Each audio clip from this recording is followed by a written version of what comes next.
texto que nós vamos falar ou comentar hoje está lá em Lucas, no capítulo 10. É um texto de um ensinamento tão profundo e rico, de algo tão poderoso de Jesus para com uma conversa entre Jesus e um perito, um doutor da lei, alguém que conhecia profundamente os pormenores da palavra, da lei mosaica. E essa conversa foi tão enriquecedora, foi tão poderosa. Lucas ele vai deixar para nós então um legado dessa conversa entre Jesus e esse perito na lei. E olha o que diz a Bíblia em Lucas capítulo 10, verso de número 35 em diante, diz: certa ocasião, um perito na lei levantou-se para pôr Jesus à prova e lhe perguntou: mestre, o que é preciso para herdar a vida eterna? O que está escrito na lei? Respondeu Jesus. Como você a lê? Ele respondeu: ame o Senhor, o seu Deus, de todo o teu coração, de toda a tua alma, de todas as tuas forças, de todo o teu entendimento, e ame o teu próximo como a si mesmo. Disse Jesus: você respondeu corretamente. Faça isso e viverá. Jesus foi sucinto com ele. Mas ele, querendo justificar-se, perguntou: Jesus, quem é o meu próximo? Em resposta, Jesus disse: um homem descia de Jerusalém para Jericó, quando caiu nas mãos de assaltantes. Estes lhes tiraram a roupa, o espancaram e se foram, deixaram quase morto. Aconteceu, está descendo pela mesma estrada um sacerdote. Repete comigo: um sacerdote. Um sacerdote, quando o viu, passou pelo outro lado. Assim também um levita. Repete comigo: um levita. Que quando chegou ao lugar e o viu, passou para o outro lado. Mas um samaritano. Repete comigo: samaritano. Estando de viagem, chegou onde se encontrava o homem, e quando o viu, teve piedade dele, e aproximou-se e enfaixou-lhe as feridas, derramou nele vinho e óleo, e depois colocou-o sobre o seu animal, e levou-o para uma hospedaria e cuidou dele. Verso 35. No dia seguinte, deu 12 denários ao hospedeiro e lhes disse: cuide dele. Quando eu voltar, pagarei as despesas que você tiver. Versículo 36. Quais desses três você acha que foi o próximo do homem que caiu nas mãos dos assaltantes? Aquele que teve misericórdia dele. Então respondeu Jesus ao perito da lei: vá e faça o mesmo. Feche seus olhos.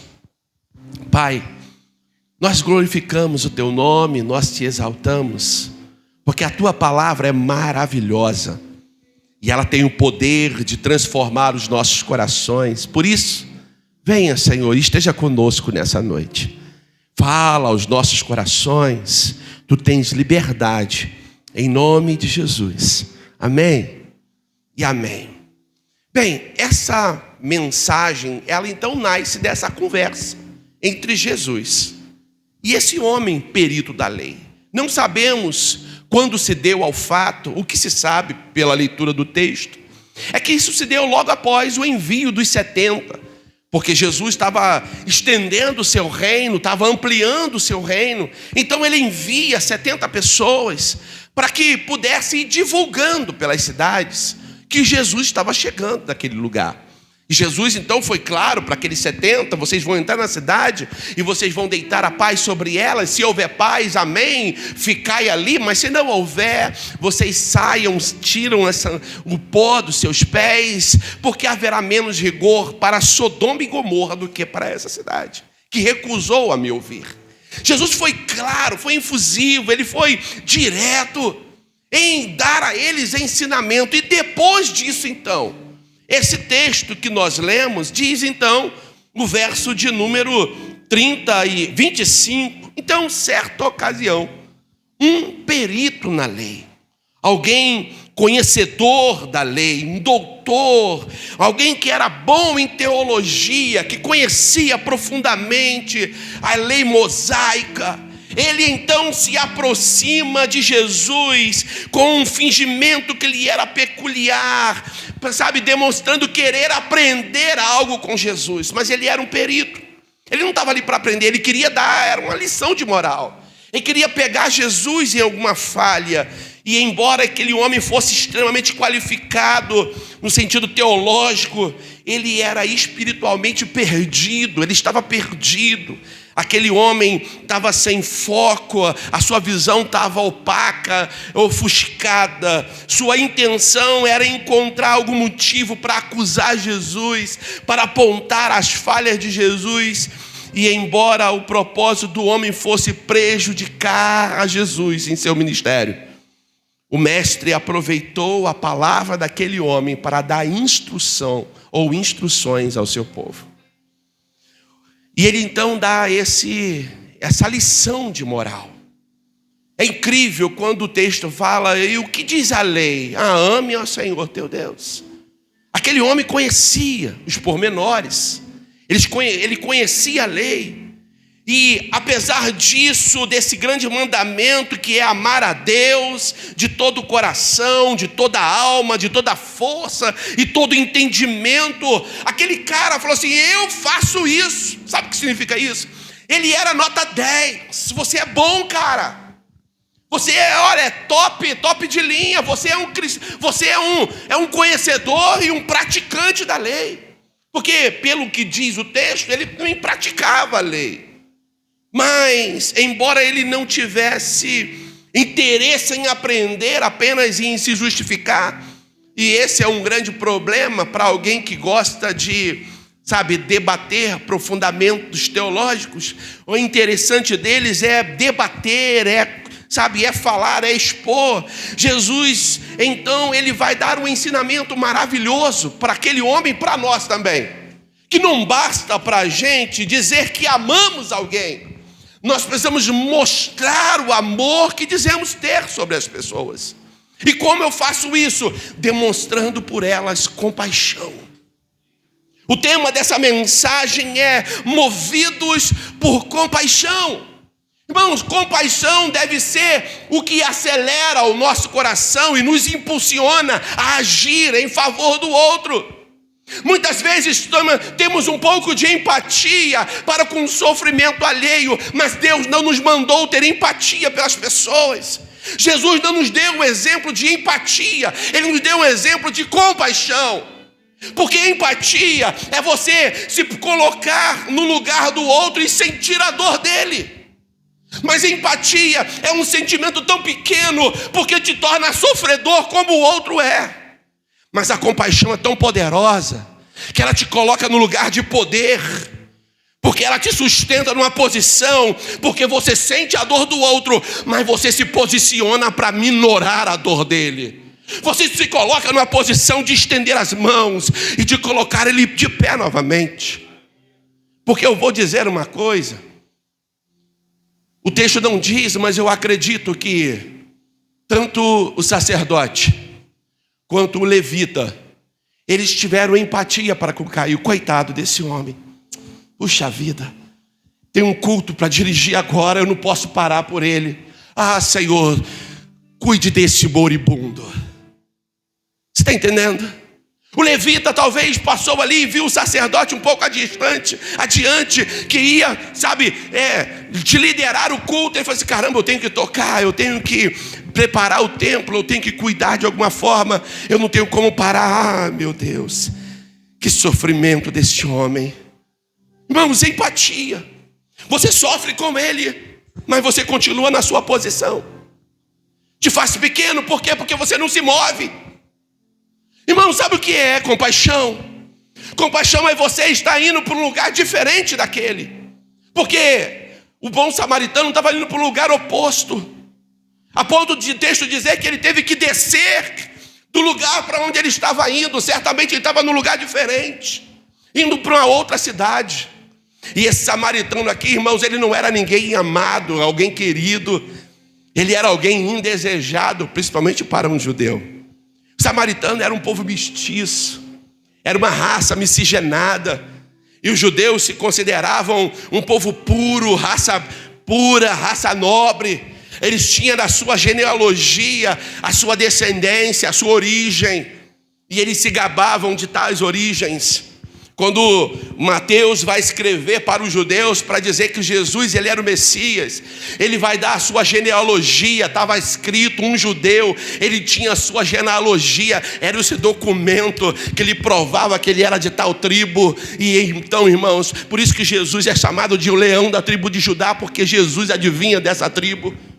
Pois é, havia isso. O samaritano não, porque na primeira invasão, quando Samaria foi destruída, o império que o aniquilou, ele colocou lá uma outra raça e houve a miscigenação daquela raça.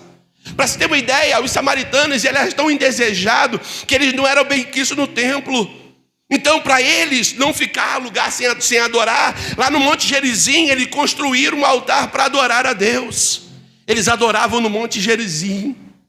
A mulher samaritana, quando teve um encontro com Jesus em João 4, ela pergunta para Jesus: olha, os judeus te adoram no templo, nós adoramos no monte, onde devemos adorar a ti?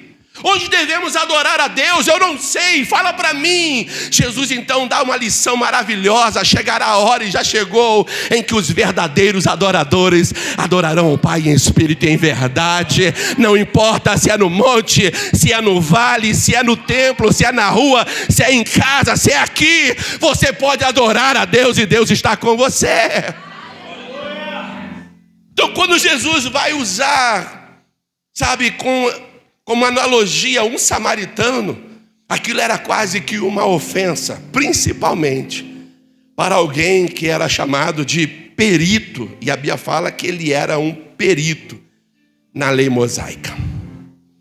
Bem, dá para averiguar quando alguém tem compaixão e diz que ama, porque a compaixão é o amor em ação. É o amor em atitude. Então é possível averiguar.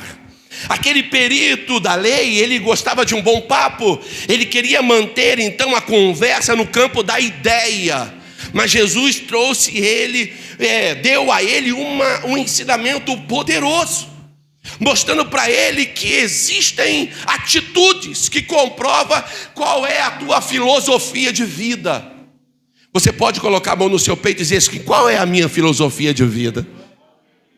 Pergunta para você mesmo. Agora pergunta para o seu vizinho: qual é a tua filosofia de vida? Porque nesse texto nós vamos ver 3 filosofias de vida distintas. A primeira filosofia de vida é a filosofia dos assaltantes, a filosofia dos exploradores, daquele que o que é meu e o que é teu é meu também. O texto diz que quando aquele judeu estava passando por aquele lugar, aquele judeu então ele foi assaltado e ele foi maltratado, fizeram uma covardia com ele, irmãos, aquilo era comum. Era algo comum. Um judeu não gostava de entrar em Samaria porque a fama era ruim. Ele contornava, os assaltantes, sabendo então desse contorno, eles estavam esperando em lugares escuros para fazer mal. E a filosofia do assaltante é essa: é tirar vantagem, é explorar. Por que eu estou falando isso, irmãos? Porque tem pessoas que são, entre aspas, cristãos, mas que gostam de levar vantagem em tudo, irmãos. A filosofia de vida dele é tudo de bom apenas para si. Ele está sempre buscando as coisas boas para si próprios. Ele pede oração, ele pede que o outro jejue, ele pede que o outro levante um clamor, ele pede que o outro vá no monte, ele pede que o outro para ele quer para ele. Ele não deságua em ninguém, ele apenas recebe. Ele até se relaciona com alguém quando lhe há interesse de se beneficiar, de levar alguma vantagem. Normalmente, esses que têm a filosofia de um assaltante, eles gostam da exploração e odeiam trabalho. Eles não gostam de trabalhar. Tem alguém aqui assim? Não tem, né? Crente, irmão. Todo crente gosta de trabalhar. Amém ou não amém? Mentir é pecado, hein, irmãos? Irmão, tem gente tem gente que tem essa filosofia de vida. Eles até fazem alguma coisa apenas para si próprio, apenas o necessário para ele, nunca para o outro. Essa é a primeira filosofia de vida encontrada nesse texto. A segunda filosofia de vida é a filosofia dos religiosos. Sabe qual é a filosofia deles? É a indiferença. Porque nesse modo de viver, o que é meu e o que é seu. Já viu aquele ditado? É cada um por si e Deus por todos. Na filosofia de vida dos religiosos, eles até praticam atos de bondade, sabe? Se fizerem sentido para eles. Se for obrigado pela lei ou pela palavra, ou se o que ele vai fazer de bom é para alguém conhecido. É o toma lá, dá cá. Eu faço porque eu vou receber de alguma forma. Talvez nessa ideia desses sacerdotes, desse levita, desses religiosos não terem parados, talvez porque quando eles olharam para aquele judeu, eles não conseguiram identificar se ele era judeu ou samaritano, já que ele estava perto de Samaria. Eles não conseguiam identificar aquele homem. O máximo que eles podiam ver que era um moribundo que estava prestes a morrer. O sacerdote talvez tenha pensado, se eu tocar nele eu vou ficar cerimonialmente impuro, porque a lei impedia um sacerdote de tocar em alguém que estava prestes a morrer. Mas de todas as formas, esse homem ele foi totalmente indiferente para com aquele que estava precisando, sabe, que estava necessitando. O outro motivo, talvez ele evitou de tocar naquele homem, porque aquele homem não representava alguém importante para ele. E talvez aquele homem não era judeu, e outro ponto, se fosse samaritano, valia menos ainda. Então, na mentalidade dele, ele não desceria da sua carruagem. Ele não pararia, ele não desceria do seu pedestal para lhe prestar assistência.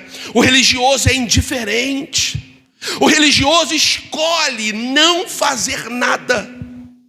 O religioso, ele tem a opção de fazer o bem, mas ele não faz porque ele não quer.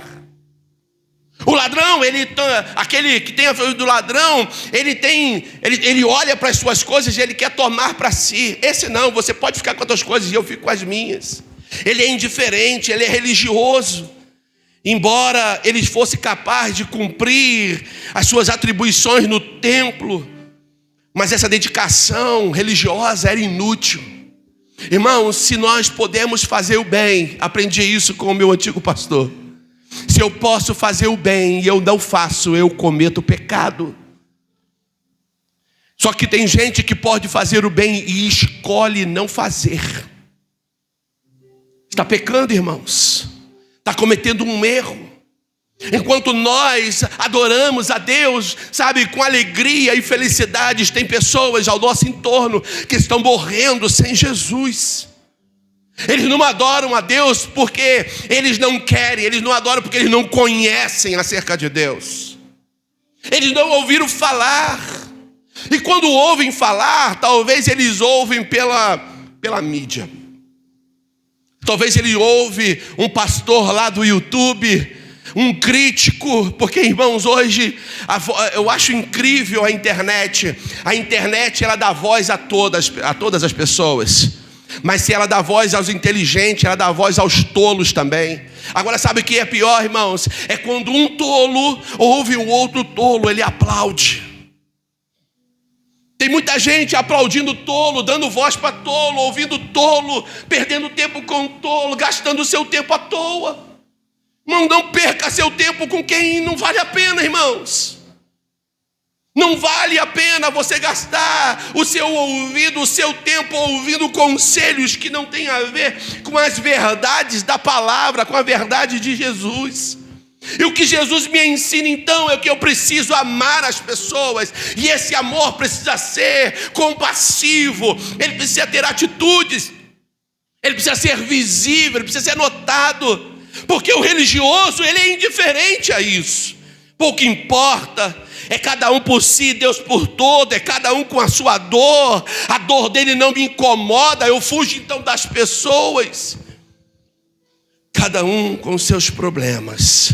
O religioso vive, ou melhor, ele para de viver para o Evangelho e ele passa a viver do Evangelho. Viver para o Evangelho é viver para agradar a Deus. Viver para o Evangelho é viver uma vida de obediência a Deus. Nossa festa é discípulos contagiantes. Viver para o Evangelho é se tornar um discípulo de Jesus que contagia. Um discípulo contagia, a alegria dele é compartilhada, o outro também começa a sentir alegria. O poder que está sobre ele também passa a ser sentido e notado por outro também. Na filosofia do religioso, não, isso não importa. Mas para um discípulo autêntico, isso é importante. Ele quer transformar o mundo. Ele quer mudar o ambiente. Eu ouvi algo magnífico essa semana. Que aquilo que me incomoda é o Senhor me chamando para mudar aquilo. Irmãos, o que tem te incomodado? Se há algo incomodando o teu coração, Deus está te chamando para transformar esse ambiente. Sabe o que às vezes a gente faz? A gente se incomoda com alguma coisa errada e a gente passa a reclamar. E eu aprendi a semana e a minha atitude vai mudar em alguns aspectos. Deus me chamou para transformar esses ambientes. Eu não posso aceitar como natural ver um moribundo e passar de largo como um religioso, sabe, indiferente, porque é isso que tem acontecido em alguns corações. Algumas pessoas que não conseguem ser generosos, eles são como represas, sempre recebendo, mas não deságua na vida de ninguém. Sabe o que é incrível, irmãos? Aí fala assim, mas pastor, como é que ele está sempre recebendo? É porque evapora. Vocês sabem que nós temos uma piscina aqui atrás. E aí naquela piscina nós temos ali alguns peixes. Toda semana eu tenho que ir lá e botar água na piscina. Porque evapora. Eu tenho um aquário na minha casa, eu amo aquário. Tenho aquário desde quando a gente é recém-casado. Fiquei um períodozinho sem, mas depois eu botei de novo um aquário. Eu gosto de peixe, eu gosto de aquário. E aí dentro da minha casa, agora que incrível, toda segunda-feira eu boto pelo menos 10 litros de água naquele aquário. Eu não sabia que peixe bebia água. Brincando, é que evapora. Tem crente que é assim, eles recebem tanta bênção, oh glória, aleluia. E aí na terça-feira eles estão vazios. Não é porque eles desaguaram em outras pessoas, não. É porque evaporou. Irmãos, isso é um problema. Quando você não deságua na vida das pessoas. Porque o que a Bíblia diz é tão extraordinário. Mais uma vez a mulher samaritana. Olha, deveras, a água que eu te der fará em você uma fonte a jorrar para a vida eterna. Irmãos, é tão extraordinário. Pensa, aquela mulher todo dia ia ao poço com um cântaro pegar água. Agora Jesus fala assim, olha, você não vai mais precisar pegar água. Porque ainda que você não consuma a água desse cântaro, ela vai evaporar. A água que eu vou dar para você, ela vai fazer dentro de você uma fonte, irmão, de água. Aquela mulher entendia. Opa, se vai fazer uma fonte, então eu não vou mais precisar pegar água. Aquela mulher foi tão contagiada pelo Evangelho de Jesus. Foi tão impactante a mensagem de Jesus que diz a Bíblia. João 4, se não me falha a memória, versículo 28. Deixando o seu cântaro, ela correu na cidade e chamou os seus conterrâneos. Venham ver, eu conheci o Messias. Irmãos, elas começaram a vir de todos os lugares para se encontrar com Jesus. Porque um cristão contagiante, ele leva outros a se tornarem contagiantes também.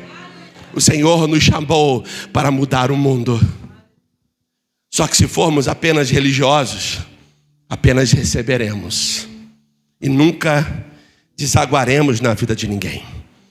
Tem o terceiro tipo de pessoa. É o que tem a filosofia de vida do samaritano. O samaritano tem a filosofia de vida da misericórdia. O que é seu, ou melhor, o que é meu é seu. E o que é seu é meu também.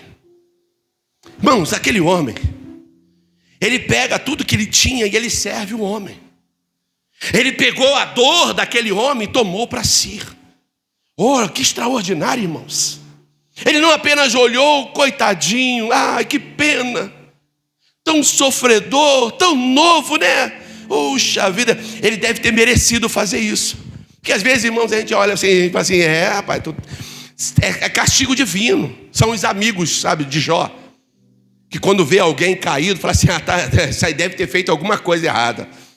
Esse aí deve ter jogado pedra na cruz. Já ouviu falar esse ditado? Porque tem gente que é assim, irmão. O samaritano não. Ele deu o seu jeito para ajudar o homem. O que é seu e o que é meu pode ser seu também. O samaritano foi quem socorreu o judeu. Olha o versículo 33 de Lucas 10. Ele socorreu, ele desceu do seu animal e ele foi lá e ele socorreu o ferido.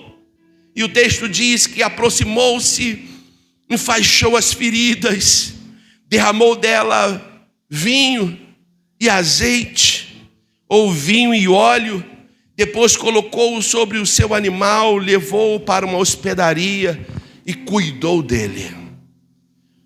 Aquele homem, irmãos, ele podia ter passado de largo como qualquer outro, mas ele parou. Essa é a filosofia de vida do samaritano, movido pela compaixão. O que move o teu coração? O que move você? O que te faz levantar todos os dias pela manhã? O que faz você se tornar um crente e vir à igreja todo domingo? O que nos faz participar de uma célula? Irmãos, quando nós decidimos nos tornar uma igreja em célula, foi porque o meu coração se encheu de tristeza de ver tanta gente se distanciando do caminho do Senhor. Irmãos, eu não me conformo de estar num lugar e ver almas indo a passo largo para o inferno, e eu, de alguma forma, podendo ajudar e não fazendo nada. Uma coisa é ela estar indo para o inferno porque ela quer, outra coisa é ela estar no inferno porque eu não fiz nada. O Senhor nos chamou a sermos compassivos, a sermos misericordiosos. O samaritano, ele foi lá e socorreu o judeu ferido. Ele não olhou pelo fato dele ser um estranho, pelo contrário. Ele foi lá e ele socorreu. Ele se atentou apenas para aquele homem e o socorreu, o tirou da sua dor. Para o samaritano, um homem caído era alguém digno de cuidado. Para o samaritano, essa atitude dele fala mais do que qualquer palavra. Lembra, tudo começou com uma conversa com um perito da lei, com alguém que entendia de teologia. Irmãos, às vezes tem muita gente bom em teologia. Ele é ótimo na ortodoxia, mas ele é péssimo na ortopraxia. Você tem que ser bom, irmãos, tanto na teologia, que é o conhecimento da palavra, quanto na prática dela. Você tem que praticar a palavra. A Bíblia fala assim, eu sei de meus imitadores. Nós precisamos, irmãos, imitar Jesus e precisamos imitar quem imita Jesus também. Paulo nos deu um exemplo de que é um cristão contagiante. Ele contagia outros também. Precisamos ser como esse homem, movido por compaixão. O oposto do amor não é ódio. O oposto do amor é a indiferença. Aquele homem, ele foi extremamente amoroso em demonstrar compaixão por aquele caído. Quando eu olho para essa história, eu vejo que, assim como o bom samaritano, que é a parábola dele, a igreja, ela é a resposta de Jesus para este mundo. Irmãos, a igreja é a resposta de Jesus para esse mundo caótico, para o mundo caído. Nós somos a resposta para esse mundo. Você não pode aceitar ser apenas, sabe, alguém que quer tirar vantagem ou alguém que se mostra indiferente. Nós precisamos trazer essas pessoas que estão fora para dentro. A resposta, ela não está fora de nós, ela está dentro aqui do nosso coração. É a compaixão que movia o coração de Jesus. Olha o que vai dizer em Mateus 9:36. Ao ver as multidões, teve compaixão delas, porque elas estavam aflitas, desamparadas, como ovelhas que não têm pastor. Irmãos, é assim que anda o mundo sem Jesus. Uma ovelha, ela precisa de um pastor para beber água. Ela precisa de um pastor para se alimentar. Ela precisa de um pastor para lhe proteger. E eu estou falando de ovelha, animal. Mas assim como ele, como essa espécie de animal, nós somos também ovelhas, sabe, neste mundo. Sem Deus nós não conseguiremos sobreviver ao caos que está ali fora. Nós precisamos de Jesus para guiar os nossos passos, para nos conduzir às pastos verdejantes. Lembra do Salmo 23? O Senhor é o meu pastor e nada me faltará. Ele me faz deitar em pastos verdejantes. Ele me guia às águas tranquilas. Ele me refrigera a alma pelo amor de seu nome. Irmãos, nós precisamos do bom pastor para nos conduzir. E diz a Bíblia: ainda que eu andasse pelo vale da sombra e da morte, com um pastor do meu lado, eu não temeria mal nenhum, porque a sua vara e o seu cajado me consola. Ele prepara uma mesa perante mim, na presença dos meus inimigos. Ele unge, com um cálice, e ele me faz transbordar em sua presença. Certamente que a sua bondade me seguirá todos os dias da minha vida, e eu habitarei em sua casa para todo sempre. Oh, aleluia, aleluia. Que o Senhor nos contagie, que possamos, tornar o mundo um ambiente melhor. O Senhor nos chamou para isso, para contagiarmos o mundo. Nós somos os bons samaritanos do mundo hoje. As pessoas estão precisando, irmãos. Sabe o que eles têm de sobra lá fora? Religiosos têm aos montes. Ladrão, irmãos, aos montes. Quantas pessoas doido para arrancar, tosquiar a ovelha, para viver, comer, da lã das ovelhas. Esse é o que está no mundo, irmãos. A religião, ela não é capaz de transformar a vida de ninguém. Só quem transforma é Jesus. E sabe quem tem Jesus? Você e eu. Nós temos Jesus. E se nós temos Jesus, nós podemos transformar o mundo. Alguém comigo para dizer amém? Nós temos o poder de mudar o ambiente onde estamos inseridos. Não precisamos hoje de mais um teólogo, um perito na lei, mas de homens com um coração ardendo de amor pelo próximo. Homens que olham para o outro e falam assim: eu te amo e eu vou aliviar a sua carga, eu vou aliviar a sua dor. Pode contar comigo, a sua dor é a minha dor, a minha alegria é a sua alegria. Vamos junto, você não vai mais estar sozinho. Isso é ser uma igreja em célula, é nunca mais estar sozinho, é ter alguém para contar, alguém para andar junto com você. Você não está sozinho. Por quê? Porque juntos nós estamos servindo ao Rei dos Reis. Somos todos discípulos de Jesus. Amém, amém, amém. Então que sejamos modelo de homens incendiados de amor por Jesus. Incendiados de amor. Deus não nos chamou para sermos doutores da lei. É tão incrível isso, irmãos, que o ministério de Jesus não foi um ministério com peritos da lei. Ele não chamou nenhum doutor da lei. Não havia nenhum fariseu no seu ministério. Não havia nenhum doutor da lei. Não tinha ninguém religioso. Todos que estavam ali eram pessoas simples. E Jesus os amou. O amou a ponto de transformar a vida dessas pessoas simples. Quando um mestre veio se apresentar para Jesus, a Bíblia fala que ele se converte depois. Lá em João 3, Nicodemo se apresenta para Jesus. Ele vem à noite, pelos cantinhos, Jesus, eu estou sabendo que o Senhor, eu sei que o Senhor é mestre. Ninguém faz os sinais. Jesus olha para aquele homem religioso, aquele homem que era referência em teologia na sua sinagoga, porque ele era o mestre de uma sinagoga, e ele fala para aquele homem: olha, você precisa nascer de novo, senão você não vai ver o reino de Deus. Aquele homem, ele entra em parafuso, porque para a sociedade ele era referência, mas para Jesus ele não servia de modelo para nada. O que Jesus usou como modelo? Usou Pedro, irmãos, Pedro. Usou Tiago. Os filhos de Zebedeu foram chamados de discípulos de Jesus, apóstolos, e foi Jesus que escolheu eles.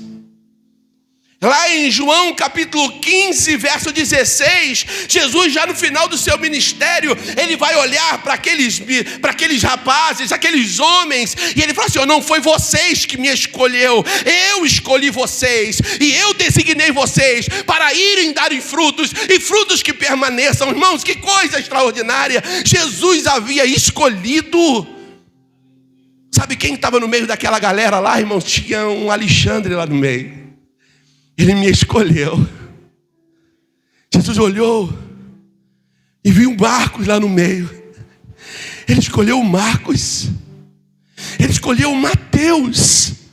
Sabe o que é isso? Ele escolheu o Zeca. Sabe o que é isso? Ele escolheu o Richard. Ele escolheu o Mileto. Ele escolheu você. Bota a mão no seu peito e fala assim: Jesus me escolheu.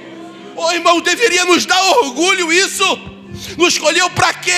Para ser mais um ladrão? Para ser mais um religioso? Não! Para sermos cheios de compaixão, a semelhança do bom samaritano, movidos pela compaixão, transformaremos o mundo. É esse evangelho que muda, irmãos. É esse evangelho que transforma. Nós somos a resposta de Deus ao mundo. A visão celular, então, ela se move por compaixão. Um líder só é bem sucedido se o seu coração for cheio de compaixão.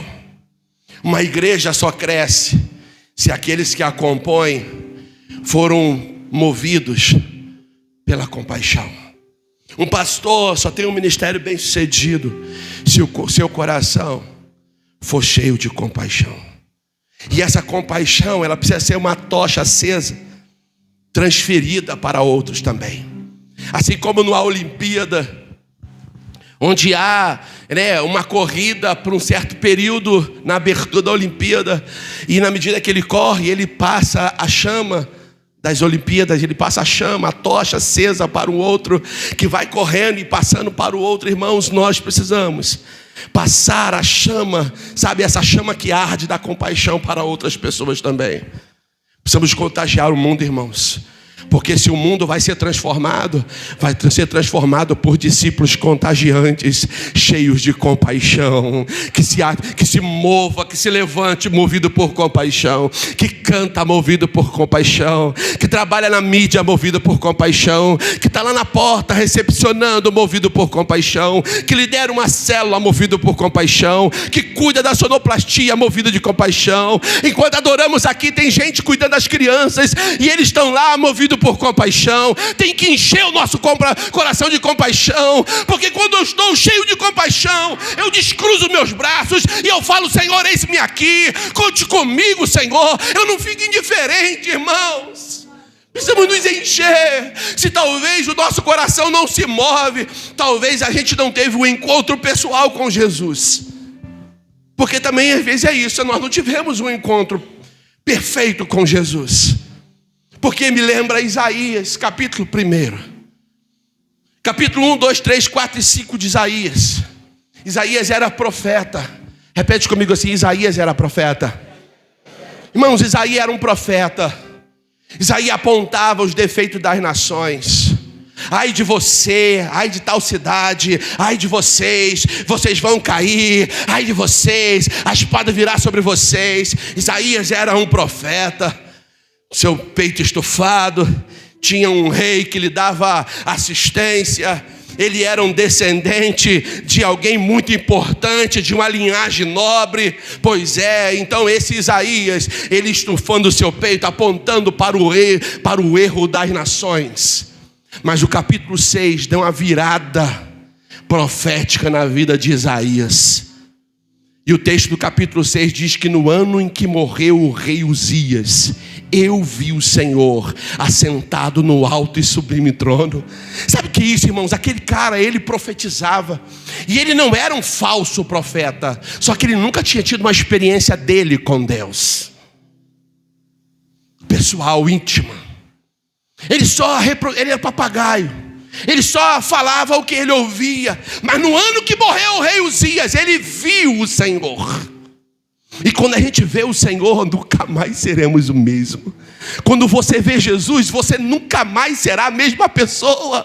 Quando nós temos um encontro com Jesus, a nossa vida se transforma. Oh, aleluia! Sabe de quem me lembra? Me lembra de Paulo.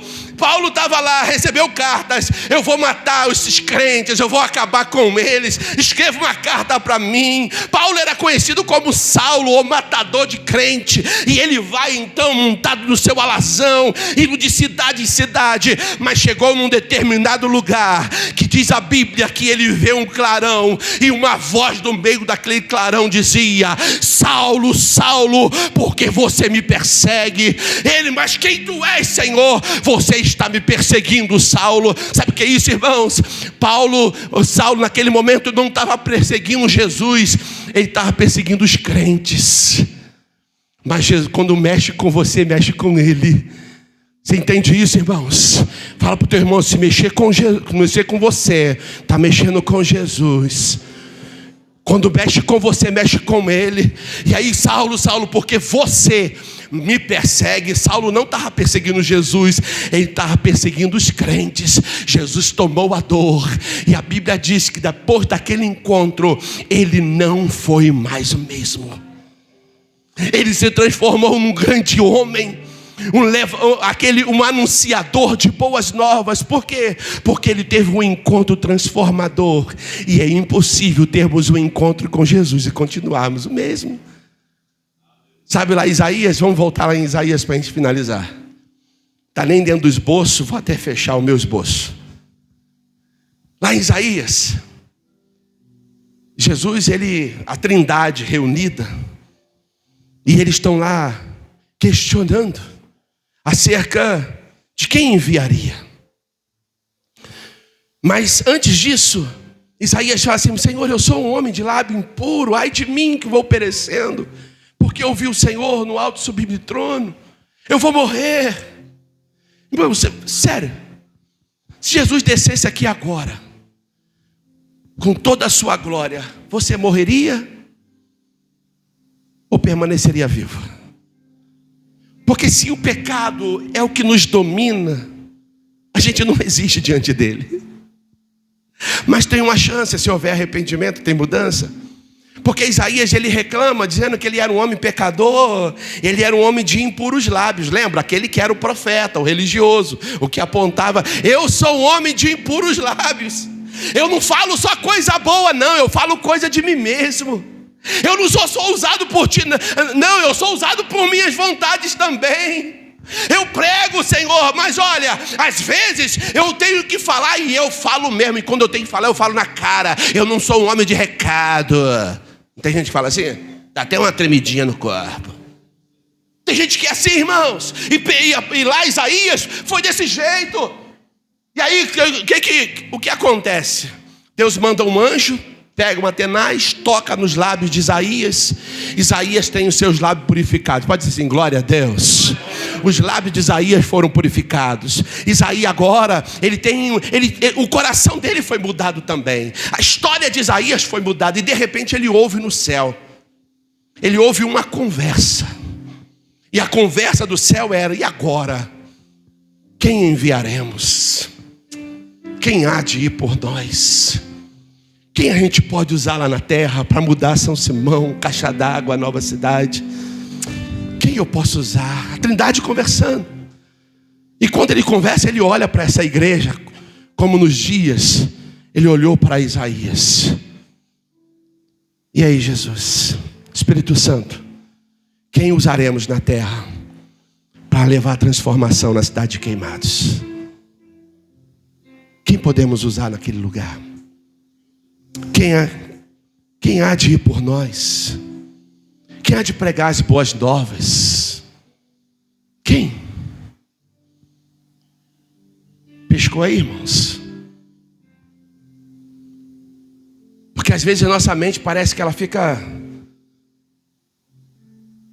meio amortecida e a gente não consegue entender a realidade de Deus. Porque a pergunta que ele fez lá, há 3.000 e poucos anos atrás, ele está fazendo para nós hoje. Quem há de ir por nós? Quem são os discípulos contagiantes que eu vou poder usar na terra? Porque Isaías, ele tinha uma resposta. Sabe qual foi a resposta? Ei! Jesus! Ele não tinha, né? O nome Jesus não era um nome conhecido. Jeová! Yavé! Chamar! Tzedekenu! Jireh! Rafá! Tem eu aqui! Pode me usar! Irmãos, foi isso que ele falou. Eis-me aqui, envia-me a mim. Eu agora sou um homem novo. Eu tive um encontro contigo, eu tive uma experiência transformadora. Eu não posso ficar calado. Pode contar comigo. E é isso que Jesus quer que você faça nessa noite. Pode contar comigo, Jesus. Eu irei às nações. Eu pregarei em São Simão, Caixa d'Água, Nova Cidade. Eu pregarei em Queimados. Eu pregarei no Rio de Janeiro. Eu pregarei no Brasil. Eu pregarei no mundo. Pode contar comigo, Jesus.